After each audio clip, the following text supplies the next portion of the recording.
Salut les amis, ça fait un bail qu'on s'est pas vu. Alors je vous fais cette petite vidéo en one shot. Déjà pour vous montrer un peu le terrain. Donc on a acquis ce terrain les gars. En tout on a acheté 2 terrains avec un ami. Donc il y a cette partie là qui va jusqu'à là-bas. On l'a partagée à deux. Donc la mienne elle s'arrête ici. Donc cette parcelle là, de 1250 mètres carrés, elle m'a coûté 800 euros les gars. Et il y en a une deuxième un peu plus haut dans la vallée. Donc celle-là elle sert uniquement à faire pousser des arbres fruitiers et tout. Donc pour l'instant on n'a pas commencé à la défricher et tout. Mais celle-là, elle servira voilà, uniquement à faire pousser des arbres fruitiers. Ici, cette parcelle, les gars, va servir à faire développement de tout ce qui est graines, donc nos semences de tomates, etc. Et on a commencé à faire nos buts de culture. Donc celle-là, elle n'est pas terminée. Donc là, on a commencé à faire nos buts de culture, comme vous pouvez constater. Donc on utilise la technique un peu de Philippe Forêt, pour ceux qui connaissent. Ceux qui ne connaissent pas la technique Philippe Forêt, en gros, on enterre du bois. Ensuite, tout ce qui est déchets végétaux, on met de la terre par-dessus et de la paille. Et on obtient une belle butte. Donc on a commencé nous à planter tout ce qui est ail et tout. Donc là il y en a quelques-uns qui sont sortis. Je les ai plantés la semaine dernière. Et puis je suis content. On en voit déjà quelques pousses qui sortent. Un peu partout. Bon. Ici j'avais pas mis grand chose.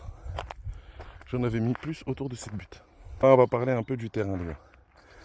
Donc comment j'ai obtenu ce terrain pour 800 euros? Donc comme je vous ai dit, moi j'ai acheté 2 parcelles qu'on a partagées et tout. En tout on avait acheté 6000 mètres carrés de terrain pour un total de 4000 euros avec frais de notaire inclus. Avec frais de notaire, on a payé 4000 ou 4100. Donc voilà, le notaire il a pris 600 ou 700 balles de frais. Donc voilà, le bon coin.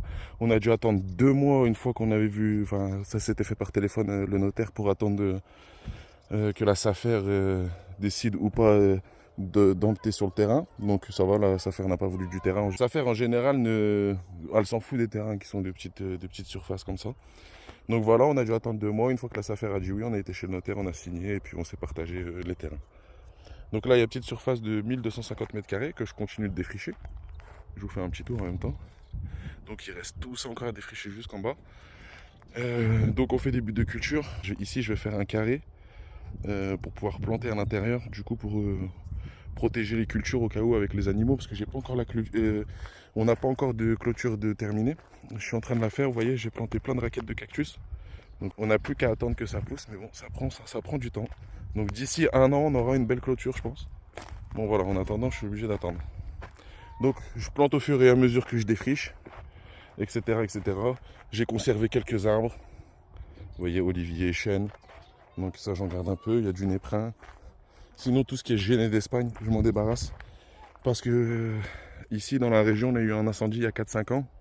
Et je voudrais pas que ça se repropage. Du coup, moi, je défriche tout le géné. Donc voilà, tout ce qui est géné d'Espagne, on l'enlève. Donc voilà, on a parlé de comment j'ai eu le terrain, on avait dû attendre 2 mois, donc je vous avais pas fait de vidéo pendant un bon moment les gars, donc là c'est reparti, on va vraiment jardiner. On va faire un max de vidéos sur le jardinage. J'ai fini la visite du terrain, donc j'ai planté quelques dattiers. Ça c'est des palmiers que j'avais mis à germer moi-même il y a à peu près 1 an, on avait mis ça à germer. Donc j'ai mis quelques dattiers, il y a du yucca. J'ai mis plein de trucs à germer les gars, hein. De la mâche, de la salade, des épinards géants, de la roquette, de la laitue. Vraiment pas mal de trucs. Donc voilà, on utilise aussi le compostage de surface pour nourrir pour nourrir notre sol. Et puis voilà, petit à petit, hein, je construis les buts. Vous voyez, hein, ici il n'y a pas de la terre encore. Là, celle-là, elle n'est pas finie entièrement d'être enterrée et d'être paillée. Celle-là, je vais la rehausser pour la pailler ensuite. Ici, pareil, ça va être un peu rehaussé. Parce qu'en fait, quand on met de la terre, ça se tasse. Et du coup, après, je m'aperçois qu'il faut que je rajoute du bois. Donc comme ici, là celle-là, elle est bien tassée. Mais je vais quand même encore continuer à la faire grimper hein, jusqu'à 2 mètres, 2,50 m. Après, quand on met de la terre, elle se tasse. Donc celle-là, je les veux vraiment hautes vu que c'est pour protéger le blé. J'ai commencé à planter quelques citronniers aussi. Avocatiers. Faut que je les arrose d'ailleurs. J'en ai un avocatier là, il s'est bien fait grignoter. Celui-là, il s'est bien fait grignoter. Franchement, je suis deg. Dans tous les sens. Bon, j'espère qu'il va survivre. Donc voilà les gars, une petite présentation de la palmeraie du fruit. Donc là, on a 1250 mètres carrés qui vont servir uniquement à la reproduction de graines. Je tiens à remercier tous ceux qui passent des commandes encore, vous régalez. Ça se passe sur TikTok pour tous ceux qui veulent commander, parce que j'ai pas encore de site internet. Ça ne serait tardé, mais pour le moment, j'ai pas un gros stock et en plus, j'ai pas énormément de clients vu qu'on est en développement. Donc je trouve pas essentiel de faire un site internet maintenant. J'espère que cette petite vidéo découverte de la palmeraie du fruit, et puis voilà, du projet et de comment on a pu acquérir ça, vous a plu. Je vous fais découvrir un peu les parterres de fleurs, où c'est ici que j'ai semé mes petits épinards et tout. On peut voir qu'il commence à avoir des trucs qui germent. Bon là, tout ce qui est légumes d'hiver, hein, c'est ici. On a mis ça là-dedans, donc ça commence à sortir. Bon, on a un peu de persil, de la menthe, ciboulette. Qu'est-ce que c'est ça? Basilic. Ici j'ai un peu laissé. Et puis là ça commence à germer aussi. Épinards, etc. On peut les voir, les petits épinards. Ça commence déjà à sortir. Je les ai plantés il y a quelques jours. Donc on a eu de la pluie, c'est cool. Je leur donne un petit peu d'eau quoi. Et puis voilà. Donc on essayera de cultiver sans eau. C'est le but de la chaîne, le but des vidéos aussi. Produire des graines sans eau ou avec très peu quand on va voir qu'elles vont manquer, qu'il faut quand même arroser.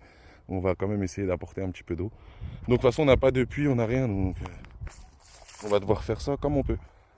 Sur ce les gars, mois d'octobre c'est la saison parfaite pour planter tout ce qui est ail, oignon, échalote. Et j'en passe, roquettes, laitue, mâches, épinards, choux. Tout ce qui est légumes d'hiver. Donc profitez-en encore là, ceux qui sont dans le sud, même dans le nord. Hein, il y a certains trucs qui poussent et puis il y en a qui font pousser sous serre. N'hésitez pas, c'est le moment. N'hésitez pas dans les commentaires à parler de sujets de vidéos qu'on pourrait faire, pourquoi la culture en but et pourquoi pas la culture en but. Tout bon commentaire ou tout compliment ou toute critique est bonne à prendre. Sur ce les amis, je vous souhaite une bonne journée, abonnez-vous et puis à la prochaine vidéo.